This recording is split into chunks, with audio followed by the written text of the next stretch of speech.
For each fight on this weekend's upcoming card, including for the prelims, I'm going to be comparing stats, reviewing recent fighter history, analyzing the results of my 7 data science prediction models, and giving a combined weighted prediction based on those models. I'll also provide my final prediction combining both quantitative and qualitative information together. Later this week, I'll upload a video covering promising underdogs, best inexpensive favorites, and prop bets for y'all to consider, which I'll highlight some great opportunities for you guys. Hopefully you can use these predictions and data to confirm your picks, avoid mistakes, find value bets, or just informative and entertainment purposes to prepare for the lead up to this weekend's event. Please like and subscribe if you find this content interesting, informative, or helpful. It helps keep me motivated to create these videos for you all. I've also added my Patreon information in the description if you'd like to support the channel through that. There's a $10 a month contribution tier and a $20 a month premium tier, which will give you early access to all of the analysis and results for my videos, as well as additional data analysis and stats. So that includes my prediction model results, fighter history, stat overviews, promising underdogs, best inexpensive favorites, prop bets to consider, and a deep dive into each fighter's record history and an analysis through each of their individual historical fights. So you'll get all sorts of stats and data analysis which will help you with your picks and bets. And for $20 a month, which is around $5 per event, you can get all of that information. You can purchase event analysis separately, but the membership is cheaper and easier. Plus, you're directly helping improve and expand the content of this channel. Running this data and analysis, each of the prediction models, the fight simulations, and updating the site takes hours every day and week, so I'd greatly appreciate your support. And thank you all for the recent support that you have shown. It truly means the world to me that we can share our passion for MMA and continue to build this community together. The last thing that I want to mention is that there is a BetUS promotion in the description below. If you use that link, it's an affiliate link, so if you set up your account, you'll get a promotional offer with that. I'm excited to continue working on this analysis and content for you all. Thank you guys again for all of your support. Let's go ahead and dive right into the predictions. We have a great UFC fight night. It might as well be a pay-per-view. It's an absolute banger of a card. We have former champion Israel Adesanya, who's trying to snap a 2-fight losing streak against Nassourdine Imavov, who's actually on a 3-fight win streak coming into this main event. Co-main event also has a banger. We have Nurmagomedov, the Pirate, aka Michael Venom Page, and we also have heavyweight powerhouses like Sergei and Jairzinho, Rozenstruik, and they're going to clash as well. And so this is a great card, good implications for each division, a lot of stylistic fireworks, and I can't wait to cover the entire thing. Unfortunately, we did lose a couple of fights on this card. We had Ikram Aliskerov versus Andre Muniz, but because of Muniz's passport issues, we lost that fight. And then we also had Abdulkarim Al-Sawadi versus Jordan Levitt, but Levitt ended up withdrawing, and that fight became Abdulkarim Al-Sawadi versus Balahi Oki, but we just lost that fight on Monday because Oki actually withdrew. So we're looking at 11 fights, and I can't wait to cover them all. Later this week, I will also cover best bets, best underdogs to consider, best favorites to consider. So I'm going to be shining a light on all the opportunities for you guys, whether it's statistically speaking, stylistically speaking, or both. So check out that video later this week, but let's go ahead and get started with this video. First fight, we have Hamdy Abdelwahab versus Jamal Pogues. Now for this fight, I'm actually picking Hamdy Abdelwahab, and I know what you're thinking. You're looking at the guy and you're thinking he's pretty fluffy, and if you don't know much about him, you're probably just confused as to why I'm picking him, but I'm happy to share with what I've seen and his background and why that kind of feeds into me picking him over Jamal Pogues. So first, let's talk about the data science prediction models. Now, unfortunately, I couldn't run both of these guys through my prediction models because they don't have that UFC experience yet, so the stats haven't really built up like that. However, we can still look at the probabilities from the odds themselves. Now, the odds are giving Hamdy Abdelwahab about a 50 to 51% probability of victory here, so they are rooting for him. Now, the statistical things and the advantages that he has over Jamal here is that he does land 0.51 more strikes per minute than him. He also has an 8% higher striking accuracy. He absorbs 1.04 less strikes per minute. He has a 9% higher striking defense. He lands 0.6 more takedowns on average, and he has a 27% higher takedown accuracy. Let's zoom out and take a look at his record here. He has total record 5 wins, no losses. Out of his 5 wins, all of those were KO/TKOs. He has a 100% finish rate. Now, in his 5 finishes, 4 of those came within the very first round, and only 1 did not come within that very first round. His most recent win, it's been a while, it was back in June of 2022, but let's talk about all the stylistic things that are really leaning towards Hamdy's favor here. First thing that I'd like to mention to you guys is his Greco-Roman wrestling pedigree. Now, this guy, believe it or not, he's an Olympic level wrestler. I believe it was the Summer Olympics of 2016, correct me if I'm wrong, but he can kind of dictate where the fight takes place and neutralize some of Jamal's striking by just grounding the guy. He's also very explosive, like we've seen, and he has this great finishing instinct as well, especially for his build. I mean, he has a reputation for like these sudden fight-ending strikes, and so he really just needs that one clean connection to shift momentum decisively in his favor, and I think that he's going to get it just based on his previous experience. Now, he also has some bare-knuckle MMA experience as well. I mean, he has a good background in some unsanctioned fights, and I think that he's one of those chaotic type of fighters and a little bit unorthodox as well when it comes to those striking situations. So I think that all of that, it just gives him a little bit of confidence, maybe a psychological edge as well. Now, some things that I would like to say that are interesting about this fight's dynamics.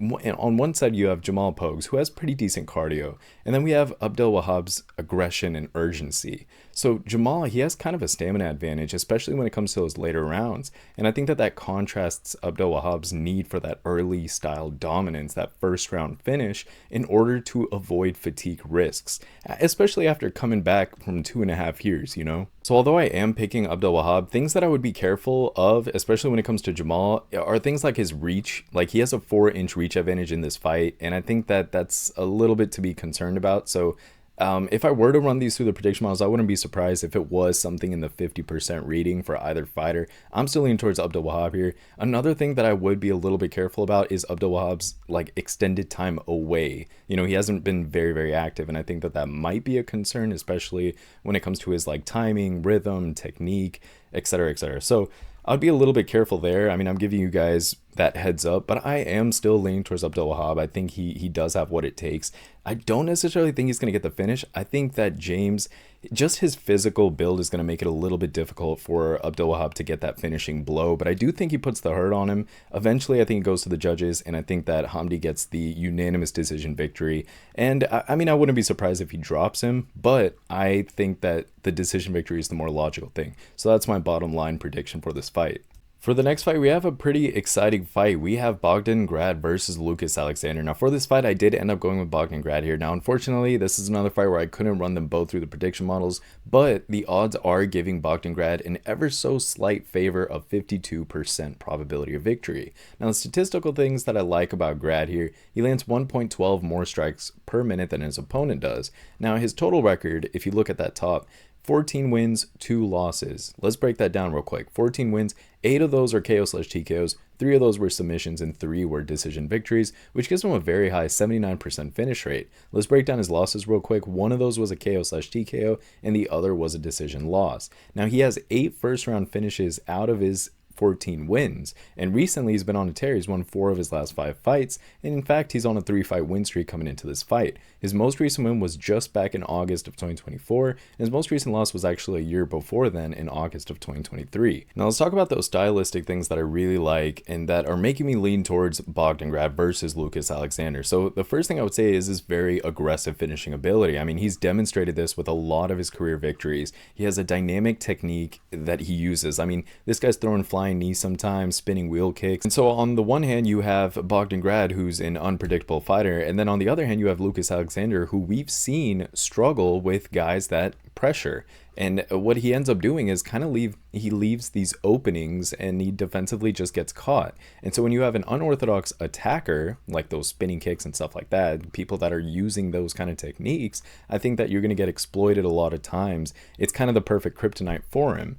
Now, what I also like is that Bogdan Grad, he's shown a little bit more resilience in his professional fighting career. He's bounced back from weak moments in his professional fighting career compared to Lucas Alexander, who's kind of struggled to build some momentum within the UFC. Now, some other key notes that I really want to share with you guys is that although Alexander, he's the better aggressor, I would say, he kind of struggles whenever it comes to being forced to defend. And this goes a little bit to the point that I just mentioned a little bit earlier. But when you force him to defend, then all of a sudden you become the better aggressive fighter. And I think that that's exactly what Bogdan Grad is going to be able to do.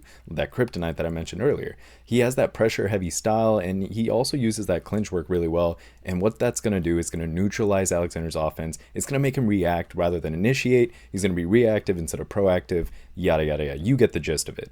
Now, some things that, you know, I'm not going to be completely biased here. I'm going to share the pros and cons here. So things that I would be careful of. Now, Grad, he's done good on the regional scene, but transitioning to the UFC, it's going to be a little bit tricky. So he has to prepare himself really well and just get over those jitters, right? Also, Alexander, you never know. I mean, he has struggled within the UFC, but his pre-UFC 5-fight win streak, I would just be a little bit careful of that because he does have the ability to tap back into some of that experience if he could snap back, because not everyone loses all the time, right? I mean, unless your name happens to be Tony Ferguson and you're just going through a terrible stretch. Respect to Tony Ferguson though, but you get what I'm saying. Now, one other thing I want to mention to you guys is that this is a stylistic clash of a fight. You have Grad, who has this Muay Thai influenced striking style, and then you have Alexander, who has this very boxing centric approach. And I'm very excited for this fight because it's going to be a very tactical battle, and especially when these guys get close in the pocket. I mean, I'm very excited to see how this plays out. If you're an MMA fan, these are the kind of fights that excite you. Now, all things considered, I am going with Bogdan Grad here, and I think he's going to end up winning via decision. I don't think he gets the finish here, even though he is aggressive.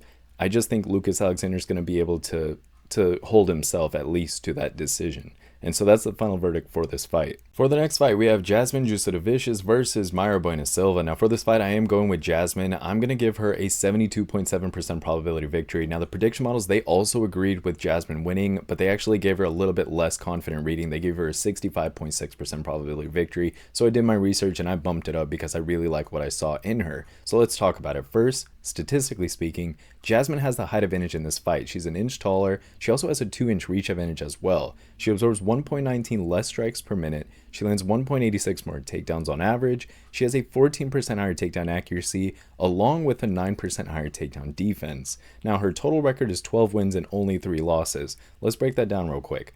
Out of those 12 wins, 2 of those were KO/TKOs, 3 of those were submissions, and 7 were decision victories, which ends up giving her a conservative 42% finish rate. Out of her 3 losses, 3 of those were decision losses. Now, she's not a finisher, but she does control fights. Now, let's take a look at her first round finishes. Like I said, only 2 first round finishes out of all her wins. She's not really focused on getting the finish. She's focused on controlling the fight. Recently, she's done really well with her strategy. She's won 4 of her last 5 fights. In fact, she's on a 3-fight win streak. Her most recent one was just back in November of 2024, and her most recent loss was way over a year ago, back in September of 2023. So now that we've covered her record, let's go ahead and talk about the good things that are going in Jasmine's favor for this fight, those intangible factors that really matter and that you can't measure with statistics. So first thing I would mention is her momentum and overall confidence. I mean, she had a flawless 2024, 3 consecutive wins, including 2 performance of the night bonuses. She's done very, very well in 2024, and I think that momentum can definitely carry into this Saturday. She's also really good with grappling dominance. I mean, if you look at any of her previous fights, she really controls her opponents on the mat. She maintains that active top pressure, and I think because she has that skill set, she's going to be able to neutralize Bueno Silva's submission attempts. Especially keep in mind, Jasmine has not really lost via submission. She's avoided those submission losses. So I think that advantage that you would think Bueno Silva has, it's pretty much neutralized based on that control. Also, what you can tell if you look back at Jasmine's fights, she's a pretty composed striker overall. She's not anything like a technical boxer or anything, but she does fight with this measured aggression. And I think that contrasts really well with Bueno Silva's tendency to swing recklessly and leave those defensive gaps. When you're analyzing fights, you don't want to just look at the strengths and weaknesses of each individual fighter. You actually want to bounce them up against each other and just see how someone's strengths will play against their opponent's weaknesses. And so you want to take a look at not only an opponent's weakness, but you have to bump that up against their opponent's strengths to come out with a really solid pick. And this has worked for me more times than it hasn't, much more times. And so that's exactly what I noticed with Jasmine compared to Mayra Bueno Silva's advantages. Other quick things to keep in mind, Bueno Silva is returning to flyweight after years of being a bantamweight, and so that's going to give her some challenges adapting to that 125-pound division and just the pace and physical demands that it requires. And also Bueno Silva, I mean, she's facing back-to-back losses, including a title fight. I think that's going to hurt her confidence, if I'm being quite honest. While Jasmine, I mean, she's been killing it, let's just be honest. Now, Bueno Silva, I will play devil's advocate here and say that despite her recent struggles, her grappling game is pretty dangerous. I mean, especially with those arm bars and those knee bars. And so Jasmine, she just has to be very careful during those takedown attempts, and I hope she doesn't let us down. So the final verdict for this fight, it's going to be Jasmine via decision. I don't think Jasmine's going to get the finish. I think she's going to be able to neutralize any kind of finish that Mayra's going to hunt for, which she will try to hunt for. But Jasmine, ultimately, I could see her taking it to the judges and getting the unanimous decision victory. For the next fight, we have Ziam versus Mike Davis. Now, for this fight, I ended up going with Ziam here. I'm giving him a 59.2% probability of victories. Now, the prediction models, they actually did not agree with me on this fight, although it was really close. The prediction models gave him a 48.5% probability of victory. That is very close to that 50% mark. Now, I did end up doing some research, and I like what I see out of Ziam, so I am leaning towards him here. I think this is one of those fights where the stats don't really show everything that they need to show, and you need to focus on research and stylistic advantages here as well. So first, let's talk about the basic stats and the advantages. So Ziam, he does have a height advantage of 1 inch. He's 5 years younger than his opponent. He has a reach advantage of 3 inches. He absorbs 4 less strikes per minute, which is important. He has an 11% higher striking defense, which is also important, and those two go together really well. And he has a 3% higher takedown defense. Now, let's take a look at his total record. 16 wins and 4 losses. Out of those 16 wins, 6 of them are KOs/TKOs, 4 were submission wins, and 6 were decision victories. All in all, he has a 63% finishing rate. His 4 losses are broken down with 3 submissions and 1 decision loss. He does have 5 first-round finishes, but he's not much of a first-round finisher. He has won 4 of his last 5 fights, so he does have a good amount of momentum with him. In fact, he's on a 4-fight win streak coming into this fight. His most recent win was back in September of 2024, and his most recent loss was back in February of 2022, so it's been a while. But let's talk about those stylistic factors that really matter in this fight. First and foremost, it would have to be his recent momentum and confidence, like I mentioned. He's entering this fight on a 4-fight win streak, and he had that highlight reel knee knockout over Matt Frevola in their last fight, and that was absolutely insane. That kind of momentum is exactly what you need. That confidence is huge when it comes to the psychological aspect of the fight game, especially when you're young, like 27 years old. The more confidence you have, the more risks you take, calculated risks, right, in MMA. Now, on the flip side, Mike Davis, he's inactive. He also has a history with injuries. Keep that in mind. Davis, he's fought just 5 times in the last 5 years. I need you to really process that. He also had that recent bicep tear, and that kind of delayed his return as well. And those kind of extended layoffs and those injury concerns, I feel like they're definitely going to impact his rhythm and durability in this fight. Now, another thing I want to mention in Ziam's favor, he has experience against ranked opponents. He's defeated guys like Frevola, who for a while he had like that top 15 ranking. Now, Davis, he's really just fought some unranked opponents. He hasn't fought as experienced of opponents as Ziam has. Not something to consider very heavily, but just something I wanted to share with you guys. Let's talk about the tactical aspects of this fight. Now, Ziam, he's really good. He's able to use his reach very well in fights, and I think that what that's going to do is it's going to bring a little bit calm into Davis's aggressive fighting style. It's going to calm his storm down a bit. It's going to force him into some of those unfavorable exchanges, and that's where Ziam does well from what I've noticed.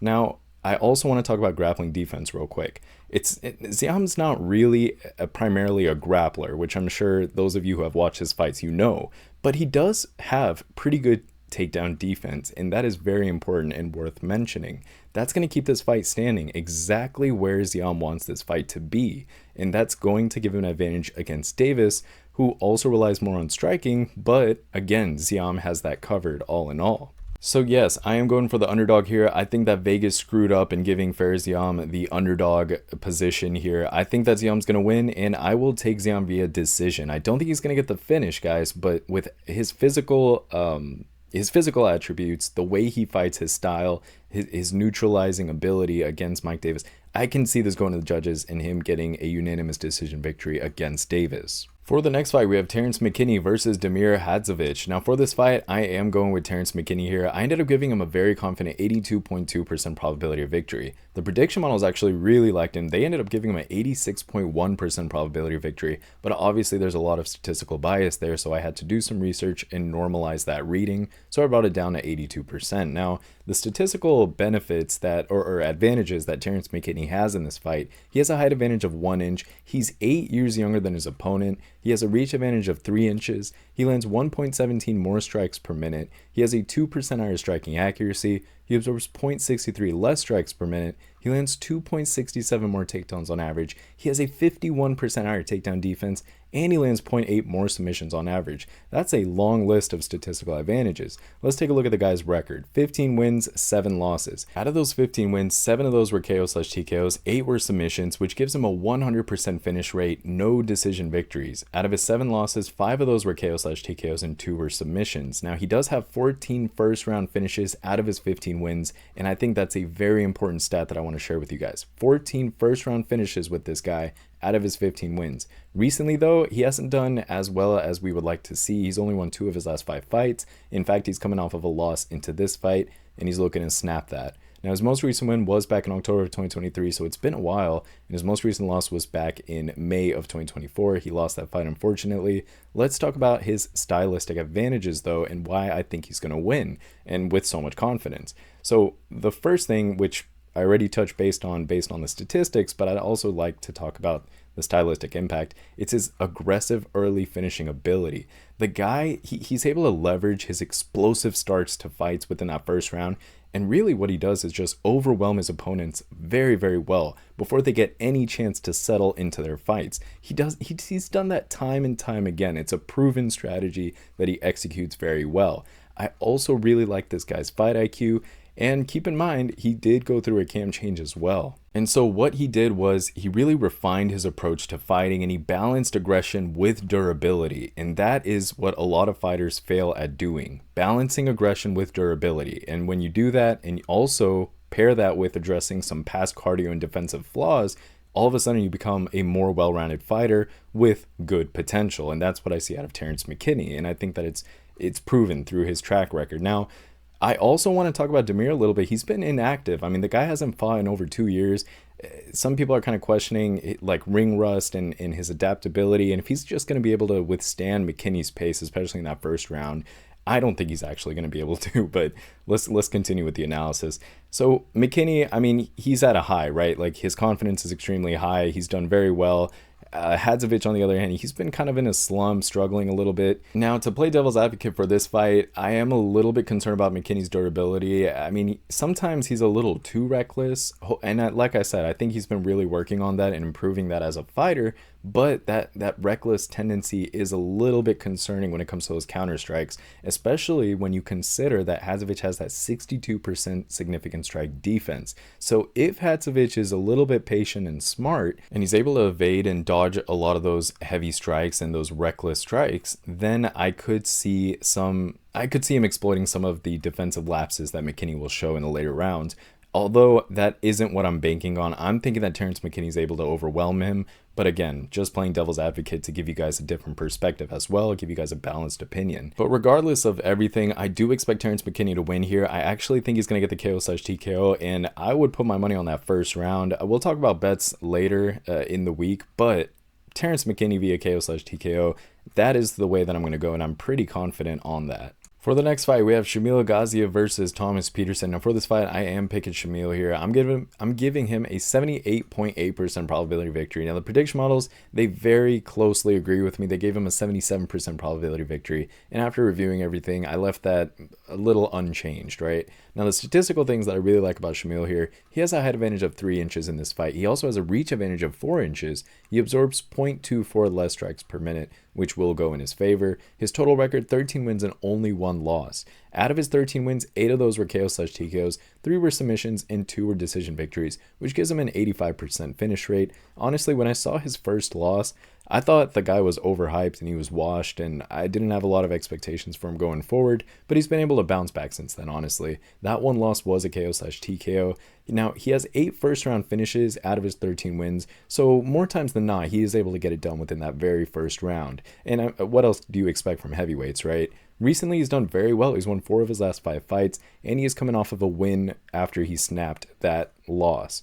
His most recent win was back in August of 2024, and his most recent loss was earlier in the year in March of 2024. Let's talk about the good things that Shamil is bringing into this fight. So the first thing that I really appreciate about the guy is that he was able to bounce back from that loss, and so that speaks a little bit to his resilience as a fighter. He also really likes facing high caliber opponents. I mean, he's even said himself that he'd be way happy to face a champion and just continue to fight guys that are more experienced and better than him. so that he could continue to grow as a fighter. So I appreciate that kind of ambition as a fighter, instead of fighting a bunch of no-names just to rack up your record, right? Another thing about Gaziev is that he's really good at shifting strategies in the middle of fights when he needs to. So he'll use his grappling control sometimes to preserve energy or even dictate the pace against strikers and other fighters, and that kind of adaptability is key against someone like Petersen. He's also already main evented at a fight night, and so that kind of experience is going to get rid of jitters, because the more experience you have being put out there and being in the limelight a little bit, it's going to make you a little less nervous whenever it's time to perform, especially when it comes to a pay-per-view, right? So that's just another small but important thing to keep in mind. So just to recap, I like his experience, I like his grappling skills. He has a bit of a size advantage here as well with his reach and his height. I like his momentum, I like his adaptability as a fighter. He has a good hunger for success, he has a good training environment. So all in all, I do see the fight going in Shamil Gaziev's favor here, and I think that that's exactly why he's heavily favored to win. I expect Shamil to get a KO/TKO within that first round. If not the first round, then the second round. But as the fight continues, then it's more likely to go to a decision if he's not able to get that first round finish. But regardless, Shamil Gaziev is the winner for this fight. That is the prediction. For the next fight, we have a great fight. We have Muhammad Naimov versus Kaan Ofli. Now for this fight, I am picking Naimov here. I'm giving him a 78.5% probability of victory. The prediction models give him more confidence. They give him an 81% probability of victory, but I had to normalize that a little bit based on everything I researched. First, let's talk about the stat reasons why I'm picking Naimov. He has a height advantage of 2 inches. He's 1 year younger. He has a reach advantage of 4 inches. He lands 1.33 more strikes per minute. He has a 1% higher striking accuracy, which isn't a lot, but still. And he also absorbs 0.49 less strikes per minute. Now his total record, 11 wins and 3 losses. Let's break that down real quick. Out of those 11 wins, 6 of them were KO/TKOs, 2 were submissions, and 3 were decision victories, which gives him a 73% finish rate all in all. Out of his 3 losses, 1 was a submission and 2 were decision losses. Now Naimov, he also has 5 first round finishes out of his 11 wins, so a lot of the times he can get it done within that very first round. And he also has a lot of momentum with him as well. He's won 4 of his last 5 fights, although it is important to keep in mind he is coming off of a loss into this fight. His most recent win was back in February of last year, and his most recent loss was back in June of 2024, a few months later. Now here are the things that I like about Naimov and why I'm leaning towards him with a lot of confidence. He does have more UFC experience. He also has a really effective striking heavy style, which will pose problems for Ofli, who kind of relies a little bit more on grappling, but if you shut that down, which Naimov will be able to, it's going to pose a lot of problems for Ofli. Now, Naimov, when you look at his style, he has Taekwondo and kickboxing in his background, and that really gives him a huge arsenal when it comes to the striking department, and he will make it very difficult for Ofli to kind of deal with that stuff. Naimov has also shown his ability to maintain the distance in fights and really control that range effectively, which will neutralize Ofli's grappling attempts. Like I said, I don't think that Ofli's grappling advantages are gonna be very advantageous in this matchup. Now Naimov, he has this pressure fighting style, and when you pair that with his unpredictable striking, that will overwhelm a fighter like Ofli, especially if the fight continues to stay standing, which I do expect it to. Now Ofli, he's shown a little bit of vulnerabilities when it comes to the striking department, especially in the past. Naimov is also a really tough fighter. He's very durable as a fighter. He's never been finished via KO/TKO, and that is important to keep in mind. While Ofli, he's coming off of a long layoff, and he's had a bit of a streak of disappointing performances, and like in the psychological aspect of things, I don't think that Ofli has a lot of confidence coming into this fight. Whereas you have a guy like Naimov, he has experience, he's fought larger opponents than him at lightweight. He just has a lot of advantages, especially in the strength and power department as well, and the striking department, the techniques, the unpredictability, the aggression, blah, blah, blah. So all in all, I'm going with Naimov here. I'm thinking he gets a KO/TKO, and I think that we get a disappointing performance from Ofli. For the next fight, we have Said Nurmagomedov versus Vinicius Oliveira. For this fight, I am going with Said Nurmagomedov. I ended up giving him a 70.6% probability of victory. Now, the prediction models, they were a little bit close, but I had to normalize it. Prediction models are giving him a 72.9% probability of victory. I brought that down to 70.6. Now, the statistical things that I like about Said, he has a 4% higher striking accuracy, he absorbs 0.74 less strikes per minute, and he has a 4% higher striking defense. Said's total record is 18 wins and only 3 losses. Out of his 18 wins, 4 of those were KO/TKOs, 6 were submissions, and 8 were decision victories. Very balanced fighter, all in all, very well-rounded. All in all, a 55.6% finishing rate. Out of his 3 losses, all 3 of those were decision losses. He does have 9 first-round finishes out of his 18 wins, so a lot of the time he can get it done within that first round and get the finish. Recently, he's done very well. He's won 4 of his last 5 fights, and he's coming off of a win into this fight. His most recent win was in October of 2023, so it's been a little bit of time, and his most recent loss was in March of 2023. So let's talk about the stylistic advantages that Said Nurmagomedov has and the intangibles that really point the needle towards his direction with a lot of confidence. So the first thing would be his submission expertise. I mean, he has that very, very dangerous guillotine choke, and that's led to a lot of his recent victories. And so that's something that is pretty much deadly in this fight. He also has really good defensive skills. I mean, he has this ability to avoid damage a lot, and that's going to frustrate Oliveira, especially because Oliveira has this aggressive fighting style. And when you're an aggressive fighter and you're noticing that it's not working, most of the time it really frustrates you and it kind of distracts you and brings your game plan down. You're just not able to perform very well when your style is not effective. He also has an experience advantage. I mean, he is the older fighter here. He has about 3 years on Oliveira. He's had more fights and he's just more experienced as well overall. He's a versatile striker as well. I mean, we've seen him pull off some flashy moves and some diverse striking techniques. That kind of stuff is going to pose a problem for Oliveira, especially because he's going to already be a little bit frustrated. And not only that, but Said, he does have a very effective use of his reach advantage. I mean, these guys are similar in their physical measurements, but Nurmagomedov, he's known for utilizing his length very effectively in fights whenever it comes to both striking and grappling. I also like how calm Said Nurmagomedov stays whenever it comes to high pressure moments within fights. Normally fighters would panic and they would get sloppy with their technique, but Said stays very calm and composed, and I really like to see that in the fighters that I pick. So all in all, I am going for Said Nurmagomedov. I don't think he gets the finish in this fight, but I would expect him to, I do expect him, to get the decision victory here. I think he's going to get the unanimous decision victory very, very convincingly against Oliveira. So Said Nurmagomedov via decision. For the next fight, we have Sergei Pavlovich versus Jairzinho Rozenstruik. Now, for this fight, I am going for Sergei. I'm giving him a 79% probability victory. Now, the prediction models, they agreed, but they gave him a little bit less of a reading, confident reading. They gave him a 75% probability victory. Based on everything I've researched, I bumped that up, and I'll talk about why. First, let's talk about the statistical advantages here. Sergei, he has a height advantage of 1 inch. He's 4 years younger. He has a reach advantage of 6 inches. He lands 2.11 more strikes per minute as well. His total record, 18 wins and only 3 losses. Out of his 18 wins, 15 of those were KO/TKOs, and the remaining 3 were decision victories, which gives him a very high 83% finishing rate. Let's break down his losses real quick. Out of his 3 losses, 2 of them were KO/TKO losses, and the remaining 1 was a decision loss. Now, he does have 15 first-round finishes out of his 18 wins. That's very important to keep in mind. This guy is definitely a first-round finisher type of fighter. Recently, he's done well. He's won 3 of his last 5 fights, but most recently, he hasn't done too well. He's coming off of 2 back-to-back losses into this fight. His most recent win was back in April of 2023, so it's been quite a while, and his most recent loss was in June of 2024. Now, let's talk about the stylistic things that make me really lean towards Sergei in this matchup. Now, it's no surprise. The guy has absolutely devastating knockout power. I mean, he has those fight-ending power in all of his strikes, and he's just capable of finishing guys with one single punch. The dude's an absolute beast. He pairs that really well with a relentless forward pressure.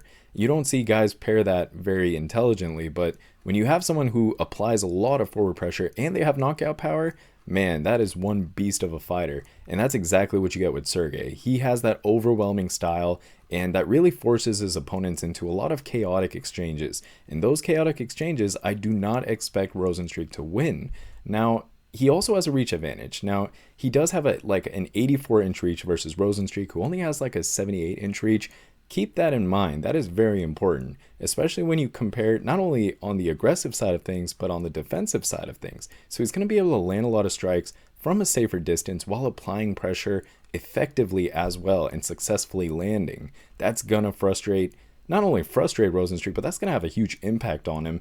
And I think this is going to be like a first-round KO/TKO, if I'm being quite honest with you guys. I mean, let's be real. But let me continue my analysis and research here. So another thing I noticed and I want to mention to you guys is that Pavlovich, he has that southpaw stance that you need to be very, very careful of. He's left-handed, and that left-handed stance it's going to pose problems for Rozenstruik. It's going to throw him off balance. And I don't think a lot of people talk about this, but let me tell you why this is such a big deal. First of all, it creates a very unfamiliar angle. Most guys are right-handed, and Rozenstruik, he's probably going to be less accustomed to facing a southpaw. A lot of guys don't even train against southpaws to balance things out. They focus on those right-handed guys, and so that's going to make Pavlovich's attacks come from very unexpected angles, and that's going to, I feel like that's going to catch Rozenstruik off guard. I've seen that play out way more than it hasn't. It also gives Pavlovich a jab advantage, and I want you guys to connect the dots here. Pair that with the guy's reach advantage.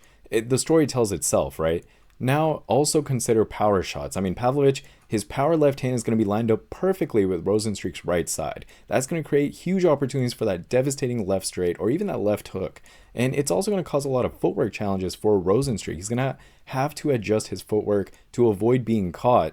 And pair that with Pavlovich's relentless forward style that I talked about earlier, the story paints itself. I should have given this guy even more confidence now that I'm looking back at it.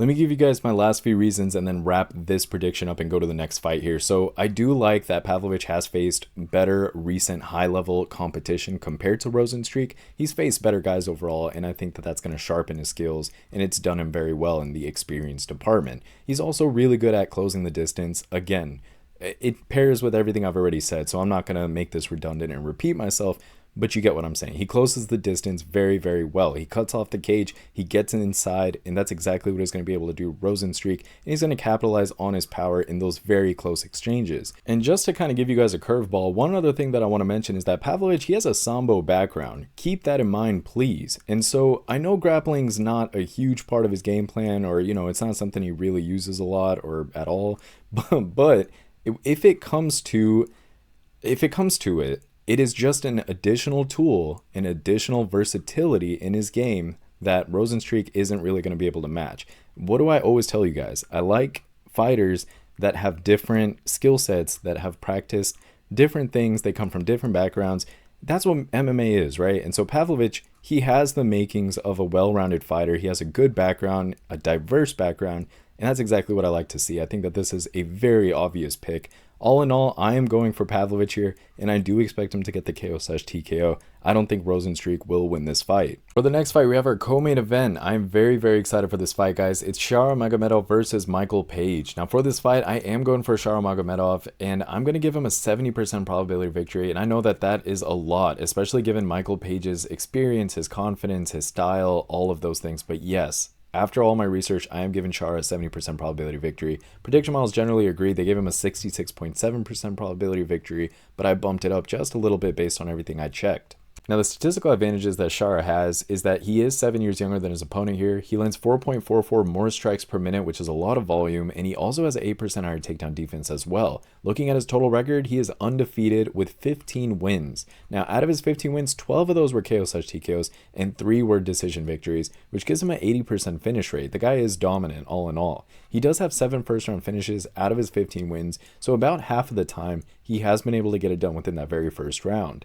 Now, recently he's won, of course, all of his fights. He's on a 15-fight win streak. His most recent win was in October of 2024. Now let's talk about the stylistic advantages that Chara has in this matchup, and that really make me point towards him more than Michael Page. Although Michael Page is a really good fighter, these are the reasons why I like Chara a little bit more. First thing would be Chara's aggressive fighting style and his knowledge and experience in Lethwei and Muay Thai. He has a really good background in those, and so he's more aggressive as a fighter. He's very forward pressing when it comes to his approach, and I think that that is going to disrupt Page's more elusive style as a fighter. That kind of constant pressure, it's probably going to prevent Page from really setting up his unorthodox strikes. And Page he's going to look a little bit predictable in the eyes of Chara here. Now, Chara, he also has a lot of powerful striking. I mean, with his background in Lethwei and Muay Thai, those techniques that come from that, it focuses heavily on fight-ending blows, and that really contrasts with Page's point-fighting kickboxing style. That power differential, I think, is going to be a huge factor if Magomedov can land very, very clearly. And also, not to give a record too much importance, but Magomedov, he is undefeated overall. I think that's going to play a little bit of a role in the psychological edge and the confidence he's going to bring. A lot of these guys are confident as is, but still, you get my point. He also has more recent experience. He's been a little bit more active. He has a lot of consecutive wins within the UFC, and that kind of experience is going to add to his comfortability within the octagon. He's also a natural middleweight. I mean, he's a fighter who regularly competes at 185 pounds. I think he's going to have a little bit of a size and strength advantage over Page, who's moving up from welterweight for this fight. Now, Magomedov, he really does a good job of blending that Muay Thai that he does very well, along with a little bit of kickboxing, and what that does is not only make him unpredictable, but he uses a very wide variety of kicks, including like spinning back kicks, hook kicks, and body kicks, and he does that very well. He also has a very unorthodox approach. I mean, his ability to fight from both stances and use like unconventional techniques like we've seen, like spinning back fists and side kicks, he's very unpredictable to say the least, and he's also exciting to watch. Unless he gets stuck and a fight kind of draws out. But regardless, he is very unpredictable. He has a great finishing ability as well. He's finished a lot of his fights like we talked about. He also maintains distance control very, very well. He keeps fights at a very optimal striking range, whether it's for kicks or punches, and he's just constantly adjusting and keeping his opponents off balance. And he does good clinch work too. I mean, he's adapted and improved his Muay Thai clinch perfectly for MMA, and he shows a lot of good control in his ability to land knees and elbows. But there are a couple things that I am concerned about with his game plan, and I look forward to seeing if he can improve on these in general. So one of the things that do concern me about Shara is his wrestling deficiency overall. I know he's Dagestani, but his wrestling and takedown defense, they're a bit of a weakness to his game, and he needs to improve that. I mean, this is just me being very honest. He's also a little bit vulnerable to pressure. I mean, he struggles against those guys who can really cut off the cage very well and apply very consistent pressure, especially in those boxing exchanges. And he has some defensive liabilities. I mean, we see him keep his hands very low, and he has some difficulty moving his head off that center line, and that leaves him exposed, and it's a bit of a risk, especially as you go up the chain and continue to fight very good strikers in the division. That's going to be a bit of a problem, so he needs to get ahead of that quickly. And he does sometimes over-relies on kicking a lot. His kicking is impressive, don't get me wrong, but it does leave him a little bit vulnerable to takedowns and counters if opponents can time his kicks well. And last thing I would say, I mean, not to completely wreck my entire case for picking Shara, but he does have some limited boxing skills as well. I mean, his combinations can be a little bit, I don't know, just sloppy overall, and I think that that's a bit of a weakness. He needs to bring a little bit more boxing technique into his punches, but all in all, the guy is still a really good fighter. He has a lot of potential. He's unpredictable. I like his fighting style. He has a good background, and he does very well with what he has. He's confident. He's having fun in there. Everything we like to see in a fighter. I think Michael Page, his style is just, it's not going to fare well against a guy like Shara, who is very hard to predict. Michael Page might be a little bit predictable on Saturday. So all in all, I think Shara's going to win. This will be a very fun fight to watch.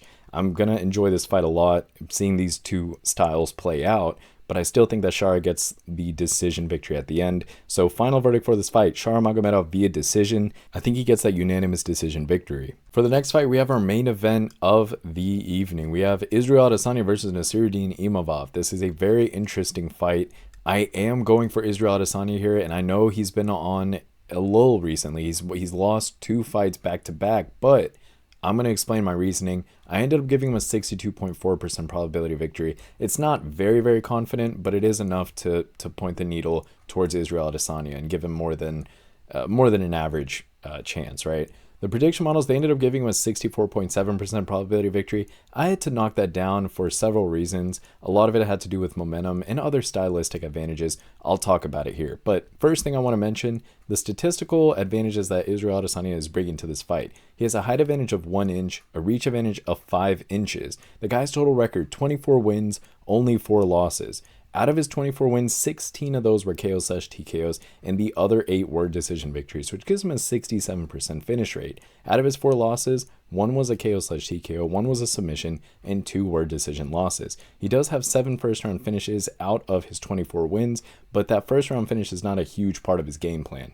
Recently, like I said, he has not done very, very well. He's won only 2 of his last 5 fights. In fact, he's on a 2-fight losing streak coming into this fight. The most recent time he won actually was April of 2023, and his most recent loss was back in August of 2024. But I'll tell you the things that are really going in Israel Adesanya's favor in this matchup. And the first thing would have to be all of the crazy good experience that he's racked up against very, very high level opponents, not just within the UFC, but within the world. These guys come from a wide array of different backgrounds, like glory kickboxing, etc., etc. He's fought pretty much every single fighting style. He has one hell of a resume, is basically what I'm trying to say. Not only that, but he also has a great expertise when it comes to striking. And I know that that doesn't win every single fight, but he's still a very high-level striker. He has a great kickboxing background, and he's very creative with the striking combinations, and that makes him a very challenging opponent, especially on the feet, right? Now, one thing he does very, very well as a fighter that I think is going to play a crucial role in this fight is his range control. He excels at maintaining the distance, and I think that's going to neutralize Imavov's grappling attempts, which he's going to try, but I think it's going to get neutralized because of Adesanya's range control. And obviously, that's something that he's been training on and focusing on while training for this Imavov fight. Now, Israel Adesanya, he's also a very adaptable fighter. I mean, he has a really good fight IQ overall, and his in-cage ability to read and capitalize on his opponent's weaknesses.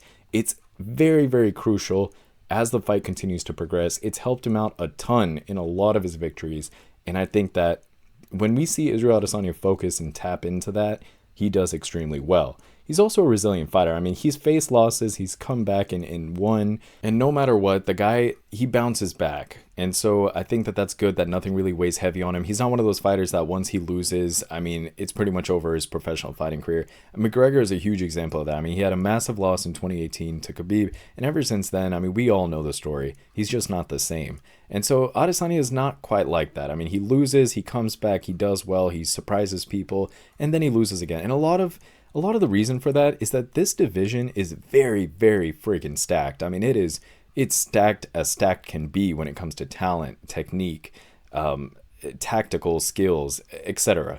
So the point is that he is a resilient fighter, and I do appreciate that. Now, one of the things that I really appreciate about Adesanya's fighting style that I think is advantageous against a guy like Imavov is his counter striking. He punishes opponents who overcommit to strikes and stuff like that. And Imavov, he is a bit of an aggressive fighter. And so what does that mean? He's going to overcommit to some of his strikes if he's not very cautious.